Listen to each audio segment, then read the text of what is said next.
మీ ఎలాంటి వ్యాపార ప్రకటనలకైనా వెంటనే మా ఛానల్ సంప్రదించండి. శ్రీమాత్రే నమ. జయ గురు దత్తాత్రేయ నమ. ఈ వీడియోలో మనం సింహరాశి వారికి జూన్ నెల మాస ఫలితాలు పరిశీలించినప్పుడు మరి ఈ రాశి వారికి ఈ నెల ప్రారంభంలో 2 గ్రహాలు లాభస్థానంలో ఉండగా ఈ నెల ప్రారంభమైంది. ప్రధానంగా బుధుడు, సింహరాశి వారికి బుధుడు ధన లాభాధిపతిగా ధనస్థాన సంచారం వల్ల జాతకుడు తన సొంత తెలివితేటలతో, తన యొక్క సామర్థ్యంతో, కుటుంబ సభ్యుల సహకారంతో ఆర్థిక పరంగా ఆదాయం పెరిగే అవకాశం ఉన్నది. తన యొక్క బంధువర్గంలో కొంతమంది మీకు సహకరించి మీ అభివృద్ధికి కారణం అవడం జరుగుతూ ఉంటుంది. ఇక ప్రధానంగా ఎవరైతే విద్యారంగంలో, వైద్య రంగంలో ఉన్నారో వారి యొక్క ఆదాయం పెరుగుతుంది. పారిశ్రామిక రంగంలో ఉన్న వాళ్ళకి కొన్ని కొత్త అవకాశాలు రావడం జరుగుతుంది. ఇది ఎక్కువగా విద్యార్థులకి, విద్యా సంస్థల వారికి చాలా లాభసాటిగా ఉండడం జరుగుతుంది. అలాగే కొంతమంది కొత్త మిత్రులు ఏర్పడడం కానీ, కొత్తగా ఏదన్నా బాగా ప్రావీణ్యం కలిగినటువంటి వాళ్ళు మీకు సహకరిస్తారు. ఇది ఇంచుమించుగా ఈ నెల 22వ తారీఖు వరకు కూడా బుధుడు లాభస్థానంలో మీకు అటు స్నేహితుల సహకారం ఉంటుంది, అటు బ్యాంకుల సహకారం ఉంటుంది, అటు ఫైనాన్షియల్ సహకారం కూడా ఉంటుంది. 22వ తారీఖు తర్వాత 12వ స్థానంలోకి వచ్చినటువంటి బుధుడు కుటుంబ అవసరాల కొరకు, కుటుంబ సభ్యుల యొక్క విద్య లేదంటే వారి యొక్క ప్రయాణాల కొరకు ఎక్కువ ధనాన్ని ఖర్చు పెట్టవలసి ఉంటుంది. అలాగే మీ యొక్క ఆఫీస్ మెయింటెనెన్స్ కొరకు, వ్యాపార అభివృద్ధి కోసము కొంతవరకు ఇన్వెస్ట్మెంటు, పెట్టుబడి చేయడం జరుగుతూ ఉంటుంది. ఇక అన్నిటికన్నా ఇంపార్టెంట్ అంటే కుజుడు ఈ రాశి వారికి యోగకారకుడు, చతుర్థ భాగ్యాధిపతిగా ఈ నెల ప్రారంభం నుంచి 20వ తారీఖు వరకు భాగ్యస్థానంలో కుజుడు సంచరిస్తూ ఉంటాడు. అది వ్యక్తిగతంగా రియల్ ఎస్టేట్ రంగంలో ఉన్న వాళ్ళకి చాలా బాగా రాణిస్తుంది. మీ సంతానం ఎవరైనా విదేశంలో ఉన్నా, స్వదేశంలో ఉన్నా వారికి కొత్త ఉద్యోగ అవకాశాలు రావడం జరుగుతూ ఉంటుంది. వ్యక్తిగతంగా మీకున్నటువంటి స్థిరాస్తుల వాల్యూ పెరగడం వల్ల మార్కెట్లో మీ వాల్యూ చాలా వరకు పెరిగే అవకాశం ఉంది. జూన్ 20 తర్వాత కుజుడు దశమస్థాన సంచరిస్తూ అక్కడ కుజుడు దిగ్బలుడై ఉంటాడు. ఆ కారణం వల్ల ఇది పోలీస్ డిపార్ట్మెంట్ వారికి, అలాగే మిలిటరీ వగైరా వృత్తుల్లో చేస్తున్న వారికి చాలా కాన్ఫిడెన్స్గా మీరు ప్రయత్నం చేస్తూ ఉంటారు. అలాగే ప్రధానంగా కొత్త ఉద్యోగ ప్రయత్నాలు చాలా వరకు ఫలిస్తాయి. ఇక ప్రధానంగా శుక్రుడు ఈ నెల ప్రారంభం నుంచి 8వ తారీఖు దాకా శుక్రుడు లాభస్థాన సంచారం వల్ల స్త్రీలతో పరిచయం ఏర్పడుతుంది. బాగా అధికార హోదాలో ఉన్నటువంటి స్త్రీలు మీకు సంపూర్ణంగా సహకరిస్తారు. సింహరాశిలో ఉన్నటువంటి స్త్రీలకి కొత్త ఉద్యోగ ప్రయత్నాలు ఫలించే అవకాశం ఉన్నది. శుక్రుడు ఈ రాశి వారికి తృతీయ దశమాధిపతిగా, తృతీయాధిపతి లాభస్థానంలో ఉండడం వలన స్నేహితులు ఏర్పడుతూ ఉంటారు, కొత్త పరిచయాలు ఏర్పడుతూ ఉంటాయి. అలాగే మీ తర్వాత జన్మించిన వాళ్ళు, మీ అక్క చెల్లెళ్ళు, తోడబుట్టిన వారు మీకు సంపూర్ణంగా సహకరించడం జరుగుతుంది. ప్రధానంగా శుక్రుడు స్త్రీ గ్రహం కాబట్టి స్త్రీల యొక్క సహకారం లభిస్తూ ఉంటుంది. ఇంకా దశమాధిపతిగా ఉన్నటువంటి శుక్రుడు లాభస్థాన స్థితి వల్ల కొత్త ఉద్యోగ ప్రయత్నాలు ఫలిస్తాయి. ఎక్కువగా శుక్రుడు సినిమా రంగంలో ఉన్న వాళ్ళకి, ఫైనాన్స్ రంగంలో ఉన్న వాళ్ళకి, అలాగే కొన్ని స్త్రీల సంబంధించినటువంటి వ్యాపారాలు, క్లాత్ స్టోర్స్, బంగారు షాపులు, బోటిక్కు, ఇటువంటి వాళ్ళకి చాలా అనుకూలంగా ఉంటుంది. ప్రధానంగా మీకు ఈ నెలంతా కూడా 2 మార్గాల ద్వారా ఆదాయం అన్నది రావడం జరుగుతూ ఉంది. అలాగే ఇంచుమించుగా జూన్ 8 తర్వాత శుక్రుడు 12వ స్థానంలోకి రావడం ఉన్నాడు. దశమాధిపతి వ్యయంలోకి వచ్చినప్పుడు సాధారణంగా స్థానచలనం జరుగుతూ ఉంటుంది. వ్యాపారస్తులు తమ వ్యాపారాన్ని విస్తరించే నిమిత్తం ఒక చోట నుంచి ఇంకో చోటకి మారడం జరిగే అవకాశం ఉన్నది. అలాగే మరి కొత్తగా పెళ్ళైన దంపతులు ఏదైనా హానీమూన్ లాంటి ప్రదేశాలు వెళ్ళడం కానీ, కొత్త ప్రాంతాలు సందర్శించడం కానీ జరిగే సూచనలు ఉన్నాయి. ఇక ఎక్కువగా ఈ రాశి వారికి కలిసి వచ్చేది ఏంటంటే దశమ స్థానంలో రవి ఈ జూన్ 15 వరకు దిగ్బలుడై చాలా బలంగా ఉండడం జరుగుతుంది. అది అధికార హోదా కలుగుతుంది. అధికారులు మరింత బాధ్యతంగా ప్రవర్తిస్తుంటారు. రాజకీయ నాయకుల యొక్క పని ఒత్తిడి పెరుగుతూ ఉంటుంది. ఇక 15 జూన్ తర్వాత రవి లాభస్థానంలోకి వస్తాడు. ఎప్పుడైతే రవి 11లోకి వచ్చాడో ప్రభుత్వ రంగ సంస్థల ద్వారా రుణ ప్రయత్నాలు ఫలిస్తాయి. తండ్రి గారి యొక్క సహకారం పెరుగుతుంది, అధికార హోదా కలుగుతుంది. అలాగే ఉద్యోగస్తులకు కానీ, వ్యాపారస్తులకు కానీ ఆదాయం సడన్గా పెరిగే అవకాశం ఉన్నది. మల్టిపుల్గా ఎక్కువ ఆదాయం, సంపద పెరుగుతూ ఉంటుంది. గౌరవ హోదా కలిగినటువంటి వ్యక్తులు సహకరిస్తుంటారు.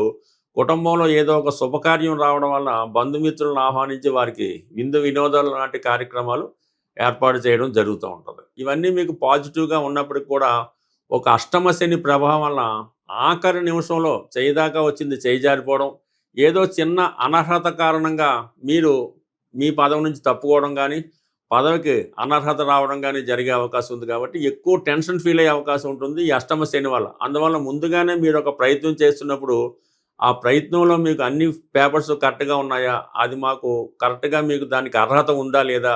ఎటువంటి ఎనకాల ఏమన్నా కోర్టు కేసులు గానీ, ఏమన్నా చికాకులున్నాయి ఇవన్నీ చూసుకొని ఫెయిర్‌గా ఉన్నప్పుడే ఆ ప్రయత్నం చేయాలి తప్ప, ఇటువంటి చిన్న చిన్న ఇబ్బందులు, మైనస్‌లో ఉన్నప్పుడు ఆ పదవికి ప్రయత్నం చేయడం వల్ల అది పదవి రాదు.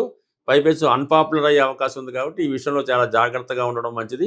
అక్కర్లేని విషయాల్లో తలదూర్చడం కన్నా, మీ పనిగా ఇంపార్టెంట్ విషయాలు చూసుకొని, ఇతరుల బాధ్యతలు కాకుండా, మీ యొక్క సొంత బాధ్యతలు మీరు చూసుకున్నప్పుడు తప్పకుండా ఇవన్నీ కూడా మీకు అనుకూలించే అవకాశం ఉంది. అలాగే వ్యక్తిగతంగా ప్రతి ప్రయత్నం మీరు దగ్గరుండి చేసుకోవాలి తప్ప, ఇతరులను నమ్మడం వల్ల మీకు చాలా వరకు ఇబ్బంది కలిగే అవకాశం ఉంటుంది. ప్రస్తుతం ఈ జూన్ నెలలో గురువు మారి ఉచ్చక్షేత్రమైనటువంటి కర్కాటక రాశిలోకి మారడం వల్ల మరి గురువు ఎంత బలంగా ఉంటే ఆ గురువు ఇచ్చే ఫలితం కూడా అంత గొప్పగా ఉంటుంది. జ్యోతిష్ శాస్త్ర ప్రకారం గురువు ధనకారకుడు, సంతానకారకుడు, జ్ఞానకారకుడు, అదృష్టానికి కారకుడు. సహజ భాగ్యస్థానం అయినటువంటి ధనుస్సు రాశికి అధిపతి అవడం వల్ల గురువు యొక్క అనుగ్రహం ఉంటేనే విదేశ ప్రయత్నాలు, విదేశ ప్రయాణాలు, ఉన్నత విద్య, సంతాన యోగం కలుగుతుంది. అంటే ఏ రాశి వారైనా సంబంధం లేదు.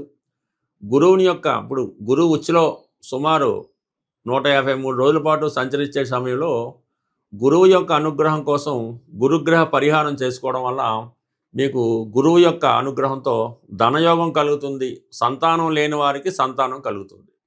అంటే గురువు యొక్క అనుగ్రహం ఏ విధంగా పొందాలి అంటే, కేవలం గురువు అంటే దత్తాత్రేయుడు, దక్షిణామూర్తి, మీకు విద్య నేర్పిన గురువు, అలాగే మీ తల్లిదండ్రులు, వీరిని సేవించడం వల్ల, వీరిని పూజించడం వల్ల మీకు గురుగ్రహ అనుగ్రహం లభిస్తూ ఉంటుంది.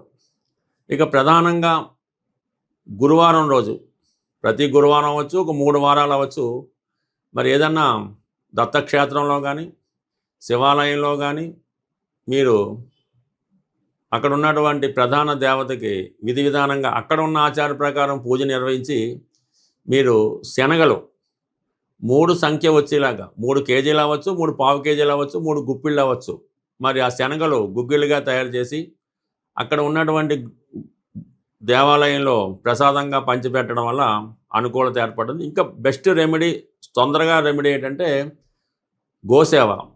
ఏదైనా దేవాలయంలో ఉన్నటువంటి గోవును కానీ, గోశాలను కానీ దర్శించి ఆ గోసేవ చేయవలసి ఉంటుంది. అంటే గోసేవ అంటే ఆ గోశాలని చక్కగా శుభ్రం చేయడం, శుభ్రంగా క్లీన్ చేయడం, గోవుకి సౌకర్యంగా అది గాలి తగిలేలాగో అక్కడ పడుకునే ప్లేస్ శుభ్రం చేయడము, ఇవన్నీ కూడా శుభ్రం చేసి ఆవుకి మరి గోపూజ చేయడం వల్ల మరి గోవుకి నానబెట్టిన శనగలు నైవేద్యంగా అంటే ఆమెకి ఆహారంగా పెట్టడం వల్ల ఈ గురువు యొక్క అనుగ్రహం తొందరగా రావడం జరుగుతుంది. మీరు జీవితంలో ఎప్పుడైనా గురుద్రోహం చేసి ఉంటే, అంటే తల్లిదండ్రులు సరిగ్గా చూడకపోయినా, మీకు విద్య నేర్పిన గురువుకి సరైనటువంటి పరిహారం చెల్లించకపోయినా, కృతజ్ఞత లేకపోయినా, అలాగే కొంతమంది పెద్దవాళ్ళని దూషించిన ఈ యొక్క గురు శాపం తగులుతూ ఉంటుంది. ఆ గురు శాపం ఉన్న వాళ్ళకి గురువు ఇబ్బంది పెడుతుంటాడు కాబట్టి, ఈ సమయంలో మీకు ఎవరైతే విద్య నేర్పిన గురువు, పని నేర్పిన గురువు, తొలి అక్షరాలు నేర్పిన గురువు ఉంటాడో